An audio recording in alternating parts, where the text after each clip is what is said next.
ಇತ್ತೀಚಿನ ದಿನಗಳಲ್ಲಿ ಸಣ್ಣ ಪುಟ್ಟ ಕಾರಣಗಳಿಗೆ ಗಂಡ ಹೆಂಡತಿಯನ್ನ ಕೊಲೆ ಮಾಡೋದು ಅಥವಾ ಹೆಂಡತಿ ಗಂಡನನ್ನ ಕೊಲೆ ಮಾಡುವ ಪ್ರಕರಣಗಳೇ ಕೇಳಿ ಬರ್ತಿದೆ.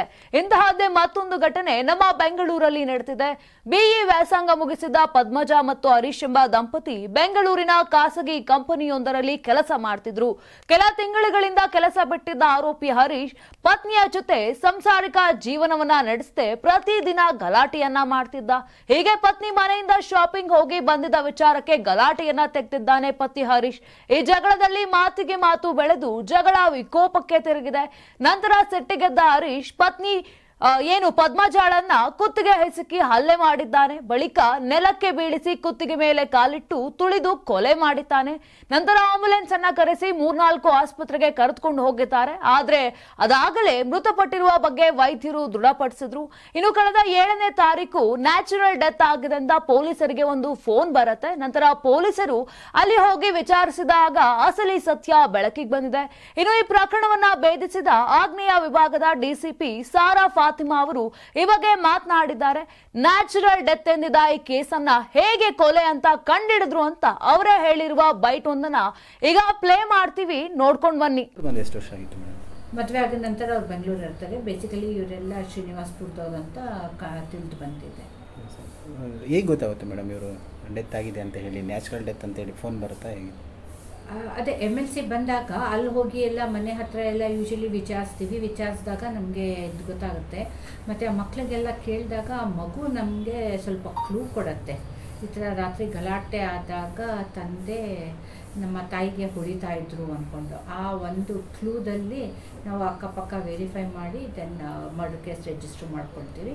ಆಮೇಲೆ ಆರೋಪಿಗೂ ಕುಲಂಕುಷವಾಗಿ ವಿಚಾರಿಸಿದಾಗ ಒಂದು ಒಪ್ಕೊಂಡಿರ್ತಾರೆ. ಈ ಥರ ಗಲಾಟೆ ಆದಾಗ ನಾನೇ ಸಾಯಿಸ್ಬಿಟ್ಟೆ ಹೆಂಡತಿಗೆ. ಏನು ವಿಚಾರ ಗಲಾಟೆ ಆಗ್ತಾಯಿತ್ತು ಮೇಡಮ್? ಗಂಡಂದು ಜಾಬ್ ಇರಲಿಲ್ಲ. ಈಗ 10 ದಿನ ಹಿಂದೆ ಎಲ್ಲೋ ಸೇರಿದಾರಂತೆ. ಮತ್ತು ಆಗಾಗ ಕುಡ್ಕೊಂಡು ಬರೋದು ಆ ಥರ ಇಬ್ಬರದಲ್ಲಿ ನಡೀತಾ ಇತ್ತು ಅಂತ ಕಂಡು ಬಂದಿದೆ ಪ್ರಾಥಮಿಕವಾಗಿ. 7ನೇ ತಾರೀಕು ನಮಗೆ ಬೆಳಿಗ್ಗೆ ಸ್ಟೇಷನ್ಗೆ ಹಾಸ್ಪಿಟಲಿಂದ MLC ಬರುತ್ತೆ.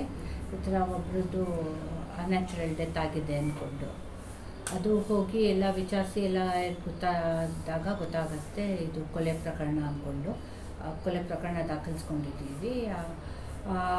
ಇವ್ರಿಗೆ ಇಬ್ಬರು ಗಂಡ ಹೆಂಡತಿರು ಇಬ್ಬರು ಬಿ ಮಾಡಿರ್ತಾರೆ.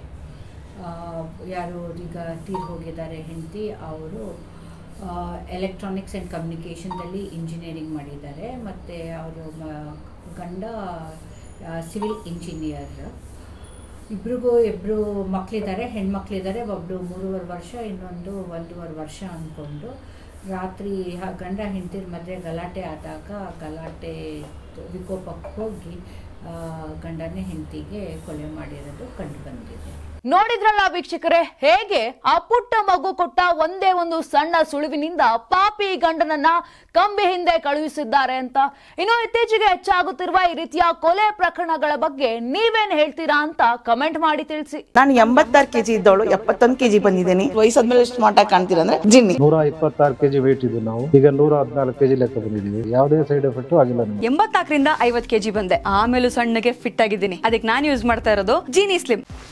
84ರಿಂದ 50 kg ಬಂದೆ. ಆಮೇಲೆ ಸಣ್ಣಗೆ ಫಿಟ್ ಆಗಿದ್ದೀನಿ. ಅದಕ್ಕೆ ನಾನು ಯೂಸ್ ಮಾಡ್ತಾ ಇರೋದು ಜೀನಿ ಸ್ಲಿಮ್. ಸಣ್ಣ ಆಗಕ್ಕೆ ಜೀನಿ ಸ್ಲಿಮ್ ಯೂಸ್ ಮಾಡದೆ ಹೆಲ್ದಿನೂ ಅದೇ. ನೀವು ಸಣ್ಣ ಆಗ್ಬೇಕಾ, ಹೆಲ್ದಿ ಆಗ್ಬೇಕಾ? ಹಾಗಿದ್ರೆ ಜೀನಿ ಸ್ಲಿಮ್ ಯೂಸ್ ಮಾಡಿ. ಸಣ್ಣ ಆಗೋದಕ್ಕೆ ಯಾವುದೋ ಪ್ರಾಡಕ್ಟ್ ಹೇಳ್ತಾ ಇದ್ದಾಳೆ, ಏನಾದರೂ ಸೈಡ್ ಎಫೆಕ್ಟ್ಸ್ ಇದೆ ಅಂತ ಯೋಚನೆ ಮಾಡ್ತಾ ಇದ್ದೀರಾ? ಖಂಡಿತ ಇಲ್ಲ. ಯಾಕಂದ್ರೆ ಇದು ಕೆಮಿಕಲ್ ಫ್ರೀ. ಸಣ್ಣ ಆಗಬೇಕು ಅಂದರೆ ಜೀನಿ ಸ್ಲಿಮ್ ಯೂಸ್ ಮಾಡಿ. ಹೆಚ್ಚಿನ ಮಾಹಿತಿಗೆ ಕೆಳಗೆ ಡಿಸ್ಪ್ಲೇ ಆಗ್ತಿರೋ ನಂಬರ್ಗೆ ಕಾಲ್ ಮಾಡಿ. ಬೆಂಗಳೂರಿನ ಸಮಗ್ರ ಸುದ್ದಿಗಾಗಿ ನೋಡಿ ಕರ್ನಾಟಕ ಟಿವಿ ಬೆಂಗಳೂರು.